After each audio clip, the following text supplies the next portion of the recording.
In today's video, I'm going to show you how to add white shadow in text on Canva. If you have found this video helpful, please consider liking and subscribing. You've seen I have already opened Canva on my MacBook and I already opened a design on here.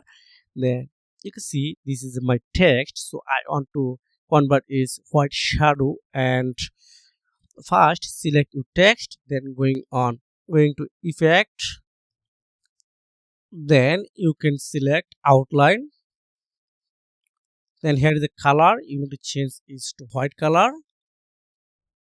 Wow, you can see it's visible right now. You can keep it more bigger and smaller as you wish. Thickness, if you keep it 80%, you can see it's bigger, and 40%, 50% is going to be good for me. You can keep up your own way. That's it. It's easy method. Thanks for watching. See you again.